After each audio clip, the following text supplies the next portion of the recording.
Good evening. The security situation in northeastern Nigeria has taken a devastating turn as multiple attacks by insurgent groups this week have resulted in significant casualties among both military personnel and civilians in Borno State. What we are witnessing is an alarming escalation in the tactics and frequency of attacks by groups like Boko Haram and the Islamic State West Africa province known as ISWAP, who continue to operate with deadly efficiency despite ongoing military operations in the region. On Thursday, January 30th, 2026, suspected Boko Haram fighters launched a coordinated attack that claimed the lives of at least 25 construction workers in Sabongari town. These workers had traveled to the area seeking honest employment, hoping to earn a living and support their families, only to meet a tragic and violent end. The gunmen opened fire on the laborers at the construction site in what authorities are calling one of the deadliest attacks since recent United States airstrikes targeted Islamic State fighters in northern Nigeria. The workers were simply trying to contribute to the development of their community when they were ambushed in cold blood. But that was not all that happened that day. In a separate pre-dawn assault on the same Thursday, militants killed at least 9 soldiers and 2 members of the civilian task force at an army base in the same town. 16 other security personnel were wounded in the heavy gunfire and had to be evacuated for medical treatment. What makes this attack particularly concerning is that the insurgents deployed armed drones alongside ground forces, representing a significant escalation in their capabilities. The use of drones in these attacks signals that these groups are becoming more sophisticated and better equipped.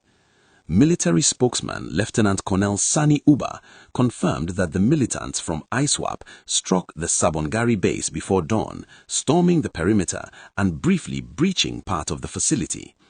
During the fighting, their drone bombardment destroyed several military vehicles, including an excavator and a low-bed trailer. These are critical pieces of equipment that the military needs for operations and construction of defensive positions.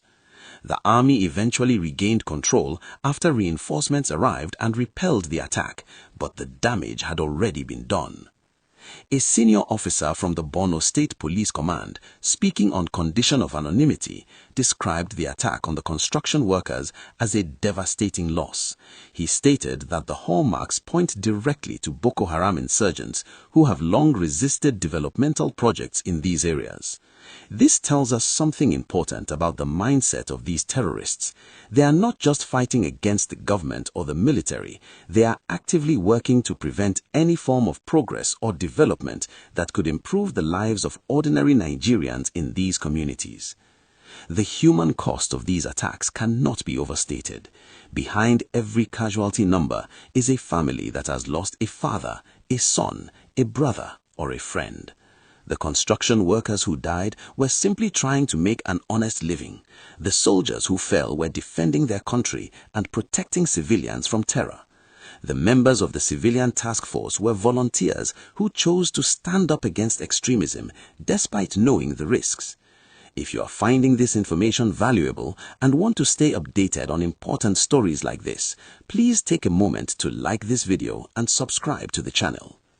These attacks come at a time when Nigeria's military has been pushing deeper into insurgent strongholds in the northeast. Despite these operations, Boko Haram and ISWAP continue to mount large-scale attacks, exploiting difficult terrain, porous borders, and weak state presence across parts of the arid northeast. Borno State remains the epicenter of what is now a 17-year-long Islamist insurgency that has killed nearly 40,000 people and displaced around 2 million from their homes. Security analysts are expressing concern about the ability of these insurgent groups to carry out coordinated attacks using advanced technology like drones. It raises serious questions about where they are getting this equipment from and how they are able to operate with such apparent freedom in certain areas. Nigeria is currently grappling with a complex security crisis that extends beyond just the insurgency in the northeast, also dealing with a surge in kidnappings for ransom by armed gangs across the northwest and north-central regions. The people of Borno State have endured unimaginable suffering throughout this conflict, living in constant fear while hoping for peace that seems increasingly elusive. What are your thoughts on this ongoing security situation in northeastern Nigeria? Do you think enough is being done to protect both civilians and military personnel? Share your views in the comment section below.